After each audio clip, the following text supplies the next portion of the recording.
Hey, you guys. Welcome and welcome back. I have another message for you guys. And as in the fashion of these conversations, there's a siren blaring. I don't know if y'all can hear it.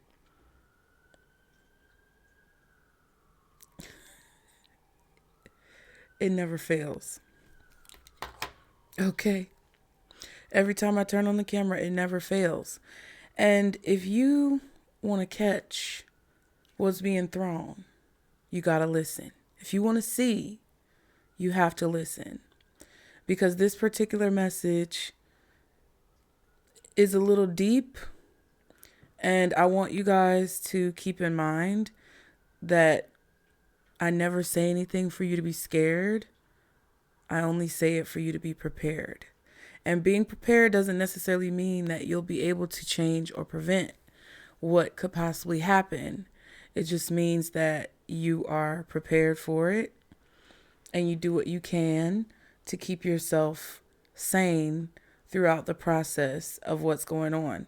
Now, from the title, I'm not sure what I'm going to title this, but it has to do something with Antarctica thawing out, the Great Resets, and migration, because I feel strongly that this is something we're going to have to prepare for as individuals and as a unit. Now, there are a lot of people who see the quote unquote Great Reset in different ways. Some people see it as something that will be initiated by man or humans. Some see it as something more biblical. Some see it as spiritual. But it's something that all of us need to begin to wrap our minds around and get ready for.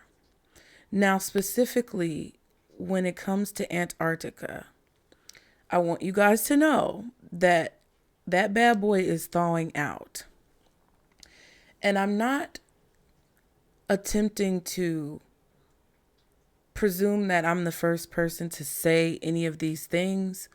I'm not presuming that I thought of this or this was my idea.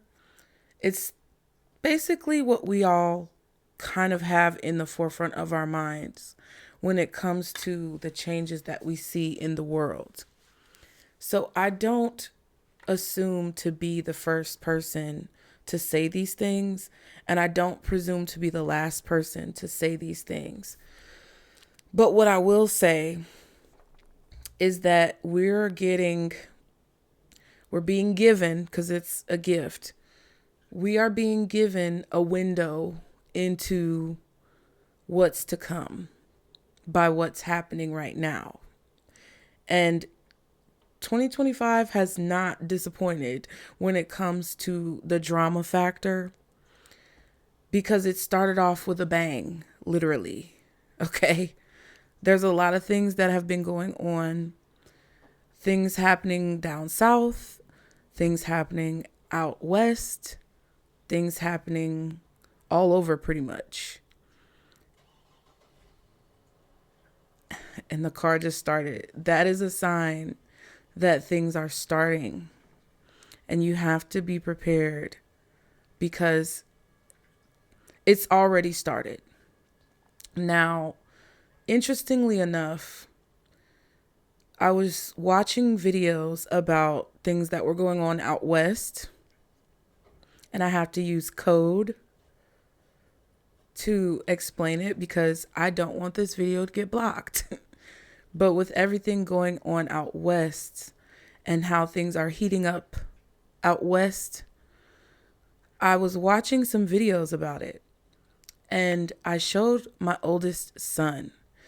And we enjoy watching people play video games, whether I'm watching someone play The Sims or he's watching, more than likely, Corey Kenshin play games. When God of War was very popular, we watched a lot of the videos of Corey Kenshin's playthrough together. And God of War was a really good game, at least for me. Like, I like games like God of War because I like lore. I like things that are centered around the past. And it's something that I'm passionate about, not only like with video games, but when it comes to TV shows and things that I watch. And Outlander has been a show that I've talked about several times on several of my platforms, but I just rewatched all of the seasons because the part 2 of season 7 came out recently. And it made me think about all of the times that the main characters tried to either change the past or prepare for the past and the future. If you don't know the show, it's kind of confusing, but basically a woman travels back in time. So the whole time that she's back in time, she's trying to prevent the future from happening by remembering the past and things like that. And all of these things have been taking place over the last few weeks during winter break for kids in the United States. And I'm trying to let the car pass by, but it's snowing here and I'm in the South. And it is very cold. And I was watching everything. Ooh, child. I was watching everything that was going on out west. A mess. Okay, it's a mess. And while I was watching the videos of what was going on out west, my oldest son came in the room. He walked in. And I was like, look at this. And I was showing him the videos. He was watching the videos with me for a little while. And we had not gotten the snow yet. And I said, that's crazy what's going on out west with the heat and what's going on down south, and we're about to get snow. And he left the room and he came back and he was like looking like, I can tell when my son is questioning something or thinking of something. So he had that thinking look on his face. And I was like, what's up? And he basically said, you know what? I thought about something. And I said, what you think about? And he was like, FimbulWINTER. And I said, what? He was like, with everything that's going on, and you know, I got my facts pulled up. He said, with everything that's going on, I was thinking about FimbulWINTER. And at first it didn't click what he was talking about. But then it clicked and I was like, from the game? Yeah. He was like, yeah, from God of War. FimbulWINTER. When everything froze over and it was winter and it was all those different climates in different places. Yeah, that's what I was thinking about. And I was like, wow. And I just thought about how thankful and grateful I am for my children because they are amazing. But it led me to the conclusion and the point that he was making, which is very congruent to what's going on right now in our reality when it comes to different effects of climate change. Some people think that they can prevent climate change. Some people think that they can change climate change. But I'm here to let you guys know, straight from the source, that there's nothing you can do about climate change. I understand that there are ways that we can protect the planet better than what we have been. And part of what's going on right now is a lesson surrounding that fact. We are being shown, if you didn't watch my other cosmic conversation, because that's where we are, we're being shown that we have to do better when it comes to protecting and supporting the planet, because it protects and supports us. And what I feel people don't really understand is that regardless of how we treat the planet, it has its own cycles that there's nothing that we can do to control. And if you don't know what FimbulWINTER is, it's a part of Norse mythology. And I'll just read you a little bit because this is where we are. I would love to put it on the screen for you guys and edit and do all that stuff, but I have lost the ability to do so.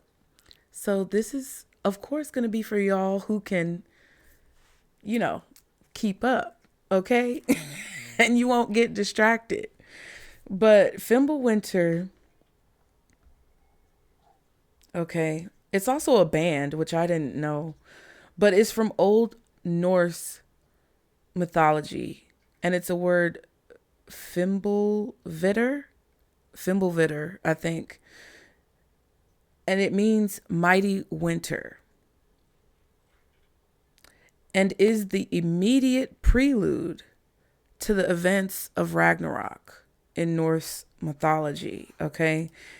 And Ragnarok is, let's see, it's a foretold series of impending events, including a great battle in which numerous great Norse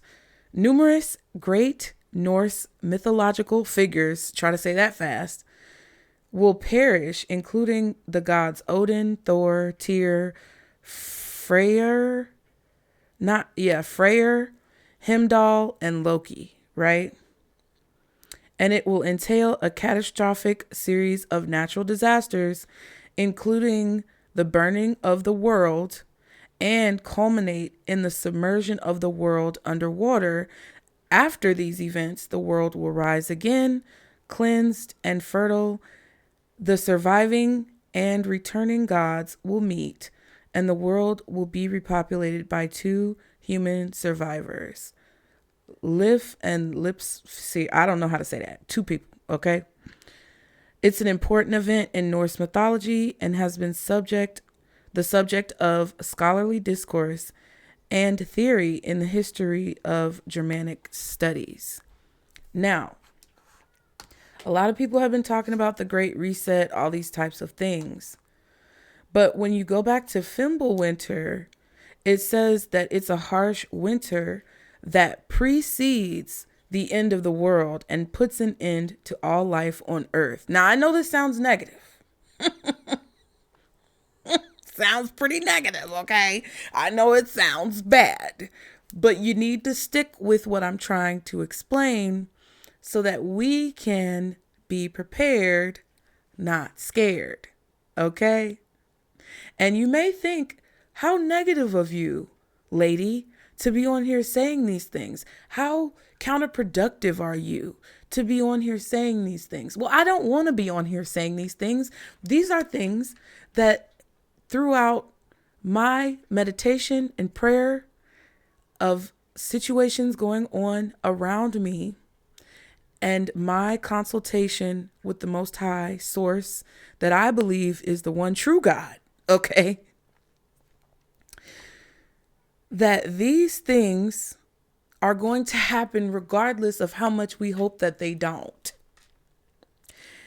And through my consultation with the Most High, no religious affiliation,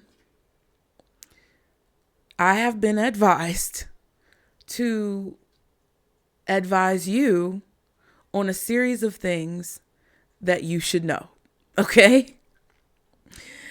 I asked why, but that's not the right thing to do. But FimbulWINTER is a harsh winter that precedes the end of the world and puts an end to all life on Earth. FimbulWINTER is 3 successive winters when snow comes in from all directions without any intervening summer. Innumerable wars follow. Now, it's described in the Poetic Edda, which is one of the written works that describe Norse mythology, one of very few, I think. I think it's like the Prose Edda and the Poetic Edda, for those of you who know. If you want to get more information on that, a really good channel is John Solo, JON space Solo, SOLO. This is where I've gained a lot of information about this because I am not an expert, okay? But it's the Poetic Edda and the Prose Edda, right? And it describes the events of Norse mythology and all these different things. Now, the mythology, they say, might be related to the volcanic winter of 536. And this is all on Wikipedia, right? Now, if you think about that, it's a volcanic winter. So it's like a winter that erupts, okay? There's also some things about volcanoes erupting in a specific place, and I'm going to do a separate video for that. So you guys be sure to like and subscribe to continue to catch the vibe. All right. Now, this volcanic winter of 536, which resulted in a notable drop in temperature across Northern Europe, there have also been several popular ideas about whether the particular piece of mythology has a connection to the climate change that occurred in the Nordic countries at the end of the Nordic Bronze Age from about 650 BC. Okay. That is FimbulWINTER.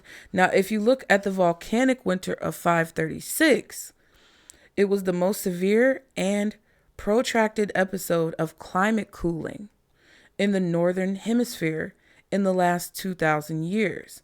The volcanic winter was caused by at least 3 simultaneous eruptions of uncertain origin, with several possible locations proposed in various continents.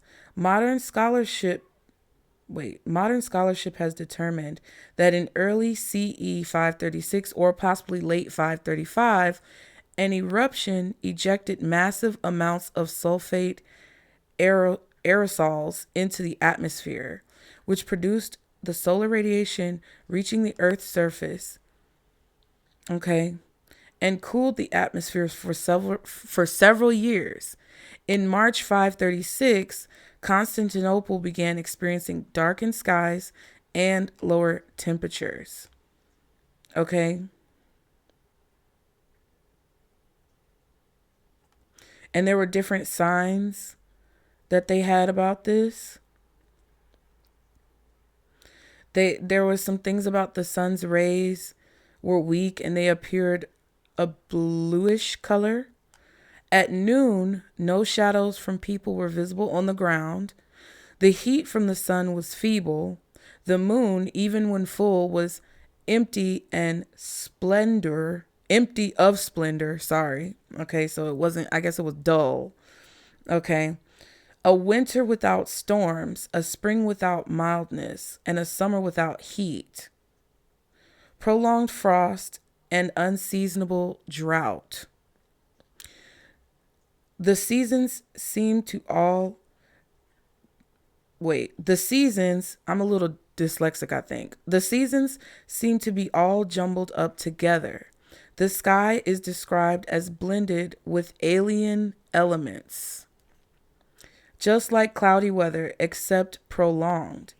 It was stretched like a hide across the sky and prevented the true colors of the sun and moon from being seen along with the sun's warmth. Frost during harvest, which made apples harder and grapes sour. The need to use stored food to last through the situation. And subsequent letters, number 26 and 27, discuss plans to relieve a widespread famine. So this is all evidence that was documented in the Roman statesman Cassiodorus. Letters from Cassiodorus. And the Roman historian Procopius recorded in CE 536 about some of these things, okay? I just wanted to give y'all a little history real quick about why I was getting this information. Now, I also looked up what weather precedes the volcanic winter of 536. So I looked up what was the weather like before that happened, which could be what FimbulWINTER is describing. And it says on the AI overview on Google that according to historical records and scientific analysis, the weather preceding the volcanic winter of 536 was likely characterized by the appearance of a dense, dry fog. Message, bitch, okay? Okay? Because we've seen fog. We've seen what kind of looks like a dryness, which created heat and flammability, okay, in the West. And we have this cold weather in the South, which is a little bit unusual, but not like super unusual. I mean, it's January. I've been in the South since 2005. And the last time something like this happened was like, I think, what was it, 2013 or 14, when everybody got stuck on the highway in Atlanta and it was a lot of things going on. And it's not usually this, like, I don't know. It's not usually like this. Like sometimes we might get sprinkles of snow and certain areas might get more snow than others. But this was like something major and the wind is whipping. And there's also a caveat for the wind and like different meteorological events like wind, rain, snow, weather. Weather is very significant. And it's coming off of the ocean because like tides and stuff. I was getting a lot of messages about the tides changing, okay? And it's because something is going on with the moon, but I don't want to get too deep into that right now. According to what it says, when they talk about the weather prior to FimbulWINTER or the volcanic winter of 536, it says, according to historical records and scientific analysis, the weather preceding the volcanic winter of 536 was likely characterized by the appearance of a dense, dry fog that shrouded large parts of Europe, the Middle East, and Asia, effectively dimming the sun and causing significantly cooler temperatures, even leading to summer snow in some regions. This fog was caused by volcanic ash from a large eruption, marking the beginning of the late antiquity Little Ice Age. Okay? And they talk about unseasonal cold, dimming sunlight, and widespread fog. Now, I also got something. There was another like AI generated message that pulled up differently when I was looking on my phone, and I screenshotted it, but I forgot to send it to my laptop, and I've already started recording, so I'm not gonna go back and get it. But there was also a note of unseasonably like warm weather as well. Like in places where it was going to be unseasonably cold, the weather prior to the unseasonable cold weather was unseasonably hot. And if I'm taking a reference from my surroundings and my environment, it was extremely hot in November and December down south, at least in my area. I was constantly perplexed by how warm it felt. And the fact that even though I'm in the South and it's not reminiscent of the temperatures as winter approached when I was up north, because I'm from Chicago. So I'm used to the up north type of, I guess, Midwest type of weather in Chicago, as well as the southern weather in the South during these times of the year. And it was just so weird. It was very strange because I just felt like it's so hot. This does not feel right. Like on an internal level, on a cerebral level, it did not feel right, quote unquote, or normal, quote unquote. So I feel that all of the things that we've been experiencing whether it's fog, whether it's unseasonable heat, whether it's unseasonably cold, whether there are weird aerial phenomena, okay, or different effects that are caused by these strange deviations from quote unquote normalcy.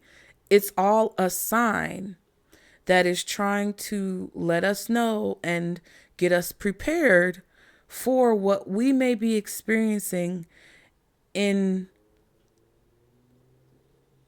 the upcoming future. I don't know when this stuff is going to happen. I'm just having to tell you. And what my guidance from source is telling me is that it's because of Antarctica thawing. I don't know if you can hear the wind, but it is because of Antarctica thawing. Now, everybody's talking about elñiño and laniña. And it's interesting to me because these are masculine and feminine versions of the same phenomena. And right now, everyone's talking about laniña. And it says the main difference between elñiño and laniña is that elñiño is the warm phase of the ENSO cycle, while laniña is the cool phase, right?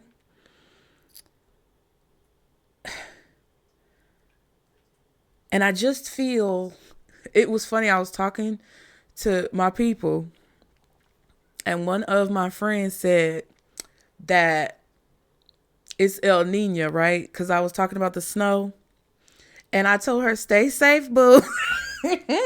And she was like, that's La Nina for you. And I remembered, and I told her this, I remembered being a kid and all the adults and all the weather broadcast and forecasts were blaming all the things that were weirdly happening in the weather on El Nino. I remember that as a child. So it's very it's very interesting because it has a lot to do with the pole shifting as well. Because okay, when the poles shift, it means that the location of Earth's magnetic north and south poles change. This can happen gradually, or the poles can completely flip locations, which is called a magnetic reversal. I think that's what's happening. I think that we are experiencing a magnetic reversal, but it hasn't reached its peak when it comes to being able to move quickly.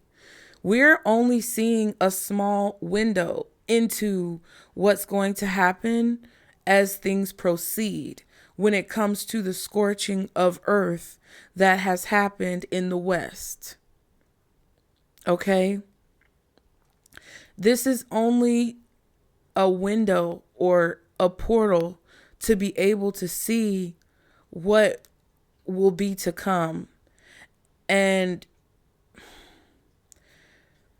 there's some type of gamble involved with this. I don't know exactly what this means, but you may have to bet on something, and I'm not sure what that is. You may have to bet on where you're going to go because there's a great migration that's going to happen, and there may be some places that are at the median line between the two poles where I feel that the seasons will possibly change, kind of like how it is in Australia.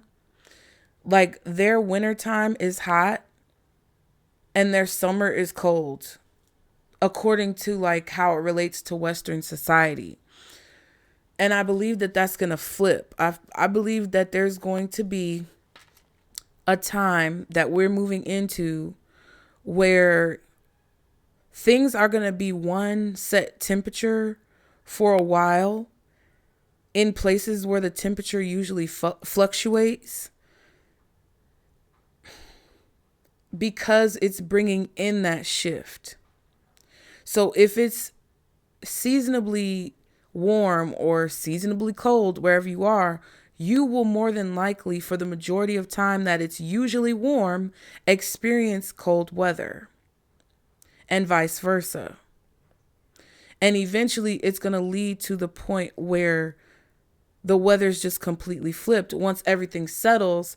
But I do believe that that will take some time for all of that to happen. Okay.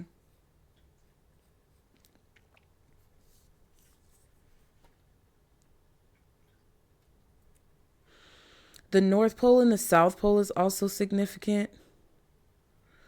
If any of you guys know anything about your North Node and your South Node, and the North Pole is like close to Canada. And the South Pole is Antarctica.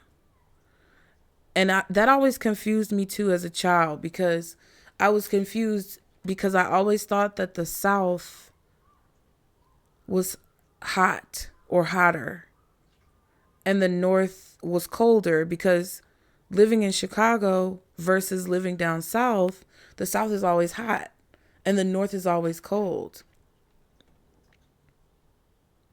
But Antarctica was frozen and it was in the South Pole. So I never really understood that.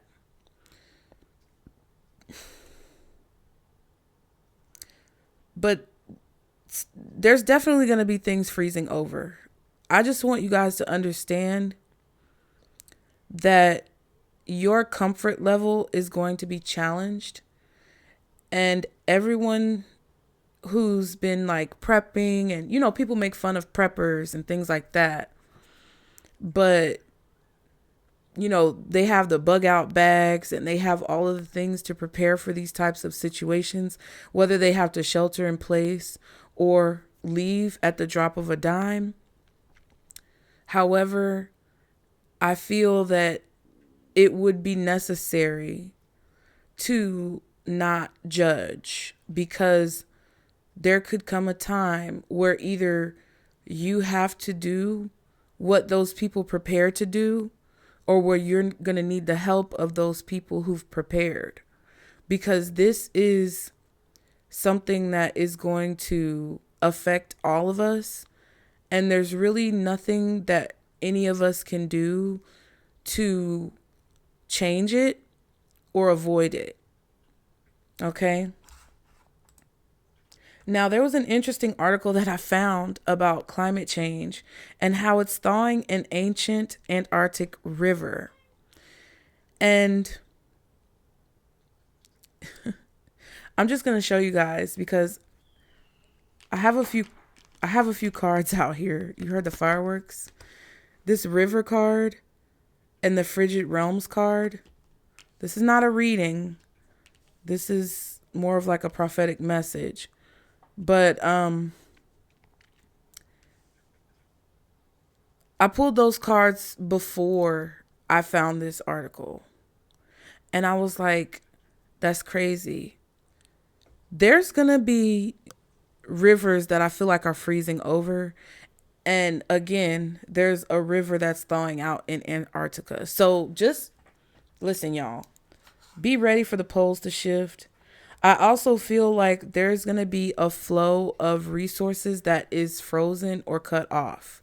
Some of you guys need to be aware that certain products or services are going to be taxed. I feel like tariffs are being referenced in this particular message. Tariffs. There's going to be a cutoff of resources because of like climate change for whatever reason. It's all tied together in how this is going to go down. And we're only seeing a glimpse. You think right now is crazy. It is literally the tip of the iceberg, Titanic vibes. You're only seeing the surface of something, which goes back to elñiño and laniña, which is like the surface temperatures of the water. We're only seeing the surface of what is to come.